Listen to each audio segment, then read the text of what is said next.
for the lovely IHP community and 5D collective with a short amount of time to dedicate to the topic of today. Self-discovery and purpose, yes, easy. As a self-agent, open-hearted, vulnerable person right here. I got to tell somebody how easy it was for me to choose what I was going to do when I grew up. It was like 2 or 3 years ago. No, maybe 2. I don't know. But he was saying it's so hard to decide. And I'm like, not really. No, not for me.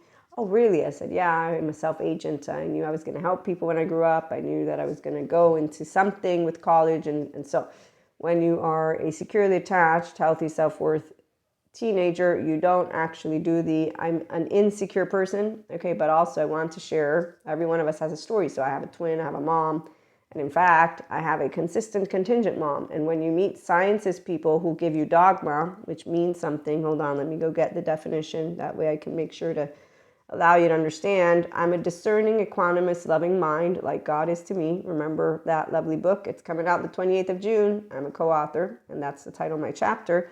So the principle or set of principles laid down by an authority and as an incontrovertibly true, whatever. So I've heard this more than once, and there's a bunch of podcasts out there. I don't spotlight the pseudo podcast people because they're actually entertaining the ones who don't want to do the work. Because see, to work with your own embodied brain, right here, I got to ask Dr. Daniel Siegel a question in one of my classes, and he said, Maria, I think you need to differentiate more. And I know what he said. And in that same class, I learned that the insula can grow.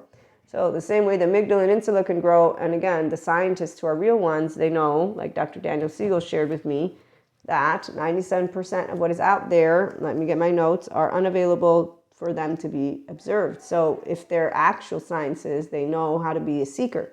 So they know how to say, this is how much we know today. We still don't know everything. The people who don't like those answers, those are the left brainers is what I call them. So those are teenage versions of themselves, which is why they don't know what faith is. I do. I know very well how God works in mysterious ways, always in favor of expansion, not destruction. So if you want to know whether you are moving forward in life, just see if you are a little more joyful today than you were yesterday. Thank you, Sadhguru. And actually, that's exactly how every day I would wake up.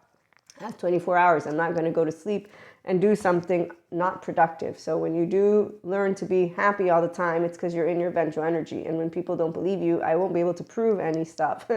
But that's the part where I just laugh when somebody's like, you're pretending. No, I'm not. I'm a mindfulness practitioner who does the inner growth mindset, and I have mindsight skills. But you don't believe in being able to be in your ventral energy. So why would I bother telling any of this? Not you. Tune into our extended. Have a great one.